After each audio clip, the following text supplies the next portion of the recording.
My wife and I owned a bakery for 5 years. It was okay for me, but it was mostly her deal.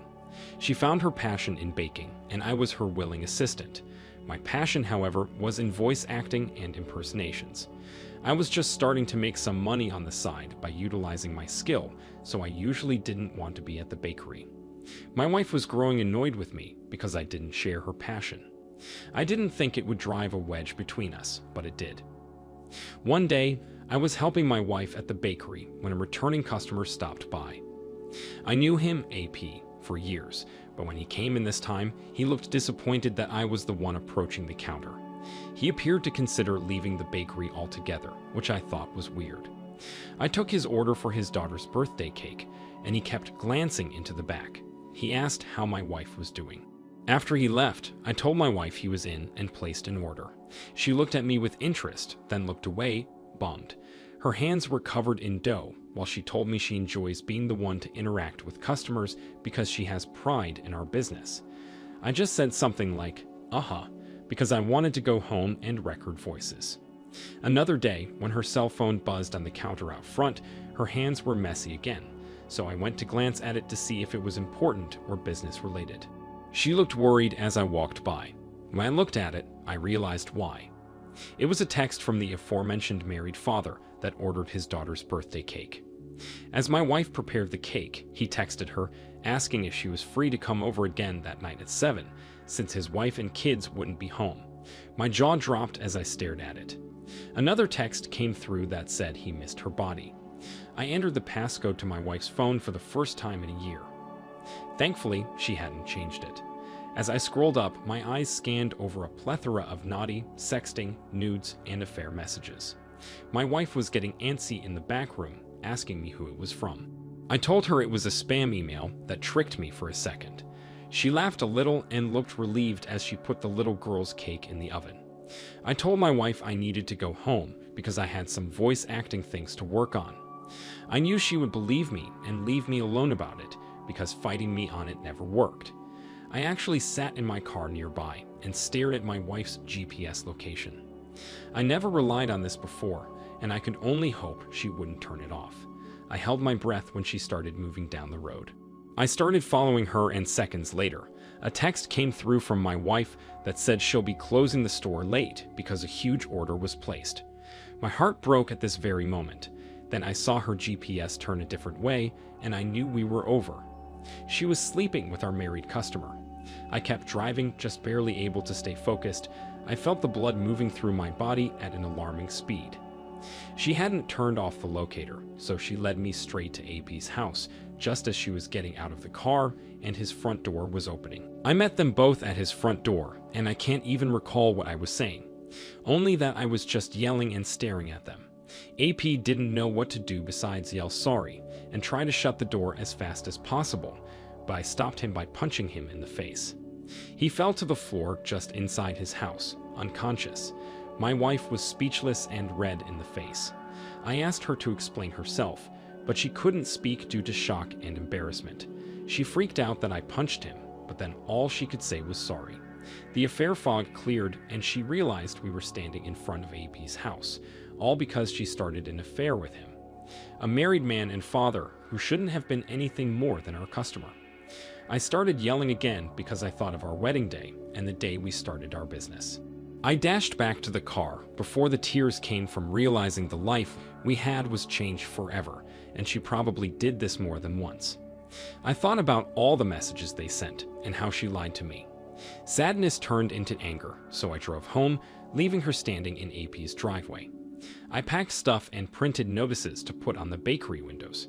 As she arrived home, I was driving down the street to return to AP's house. The front door was closed now, with another car in the driveway. All looked peaceful, but that wouldn't last. In their mailbox on their doors, in some of their bushes, and a few on the windows, I put copies of my notice. It named my wife and AP in a sexual scandal that deemed the bakery filthy. I quoted some of the filthy things they said to each other and one nude of each. Then I informed the health department. Hours later, the whole town was freaking out. People started talking really fast about the scandal. You don't realize what a small world it is until it comes crashing down. My wife closed the business before the divorce was final and before the health department officially ordered her to close because her customer base was gone. She left the state alone with her SUV packed full, headed to someone she met online seeking a roommate. I got to keep our house since she couldn't afford it without the bakery, so I sold it, and just like that, everything we made together was dissolved. During all this, she did try reaching out to me, which is how I found out that AP was divorced, but they wouldn't continue to see each other. He had to move 120 miles in the opposite direction. She always said sorry and that she understood why I ended it. I asked her why this happened, and all she could say was that he greatly admired her cooking and flattered her by saying things like he wished she was his wife. I told her I wouldn't wish for her to be anyone's wife. I stopped answering her calls after that. I knew she was probably scared or going through a lot, and I didn't want my emotions getting involved in her karma. I am healing and doing well. With the profit I got from the house that I never wanted to see again, I got a really sweet new place to call my home. It includes a home office for my voice acting and impersonation career. OP, I am so glad you recovered from this ordeal the way you did. It was so lucky that you found AP's messages. As hard as it was to go through this, you had to discover the truth, and you got them to follow through with their sneaky behavior to catch them in the act. They were very bold, inconsiderate, and careless. AP even knew who you were and ignored the fact that he was stealing your wife's honor and love. The least he deserved was a punch in the face and to lose the family he betrayed. I understand why you freaked out. Your wife and AP didn't deserve to get away with living a double life while they had loving spouses at home. You are an example of what to do and how to handle infidelity. Thank you for sharing this story. I wish you the best of luck. Now let's get into our second story for today. My wife and I lived in California for the entirety of our relationship. We met when we were in college, both 19 years old. She was in theater and movie acting. She enjoyed acting in plays, but her dream was to be in the movies. She was lovely and already had some jobs as a model. I was smitten. I was majoring in behavioral psychology. We married after she graduated, and I continued my studies while she got roles in any play or movie she could find. She was always at rehearsal while I was at work, and occasionally when I was home. Sometimes I was invited to her rehearsals, but those invitations stopped when she got the lead female role in one romantic comedy play. She came home later and was gone way more during this play than all the other ones. By this time, we were married for 3 years. I asked if I could go to one of these rehearsals, and she said these were private. I thought that was weird.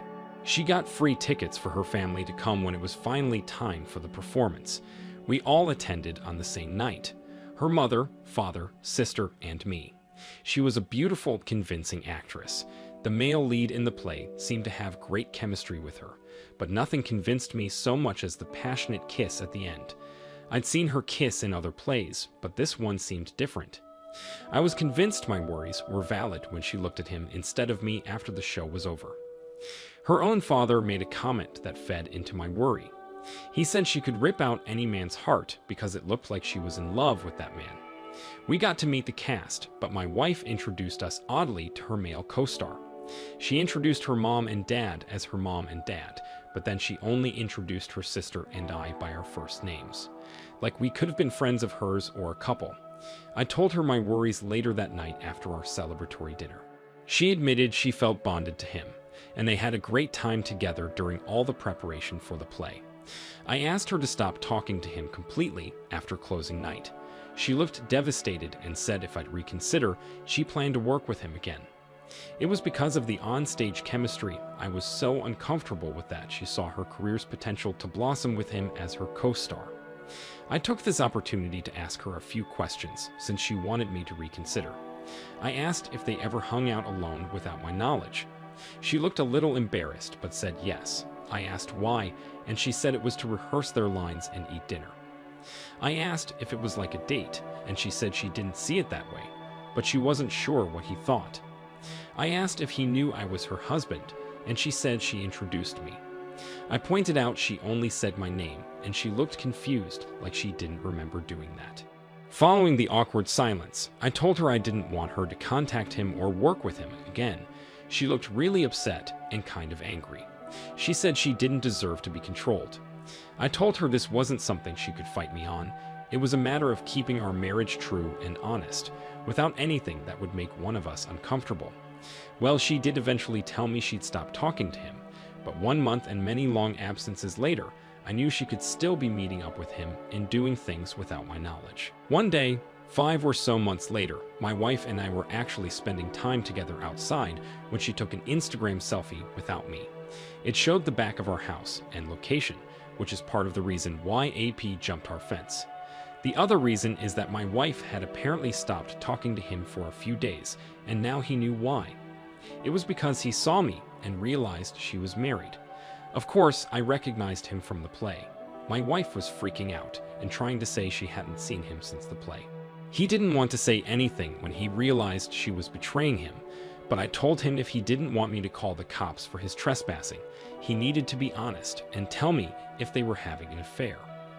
He said they were, but he hadn't heard from her, and now that he knew she was married, he wouldn't see her again. After he left, my wife told me not to believe him. She said he'd been trying to see her again ever since the play, but she refused without telling him why, so he lost it. Well, I'd have to be a fool if I didn't at least investigate what AP said. So I checked my wife's phone and, to her dismay, found her WhatsApp and made her log in under threat of divorce. There were all the messages with AP. She only stopped talking to him for 3 days, but there was evidence she had sex with him at his house several times after they went out together on dates. They were a full-blown couple since the play. I showed her family via screenshots sent from her phone before I smashed it. Then I kicked her out, and she begged me to give her a second chance. She said she realized now that it was just an infatuation, and beyond their acting skills, they had nothing in common, and she didn't want to sleep with him or anyone else besides me ever again. I told her she might as well join the Coven of Nuns because she would never have me again. I trusted her, supported her, and wanted to build a great life with her. After I kicked her out, she tried countless times to break in, so I got a restraining order until our divorce was final. Then the house was officially mine. OP, I am sorry your wife fell for a man that was never meant to be hers. I'm sorry she lied to you about it and kept her marriage to you a secret from him. She doesn't deserve to be given a second chance after something like this. She would never respect you in the same way, knowing she could get away with cheating whenever she felt like it, and always count on you to keep a roof over her head. I am proud of you for all the actions you took, and that you didn't give in to her begging. It takes a strong person to be able to handle this the way you did. Thank you all for taking the time to listen to today's stories. If you enjoyed listening, please feel free to like and subscribe if you haven't already. Also, comment below with your thoughts on what happened. Take care.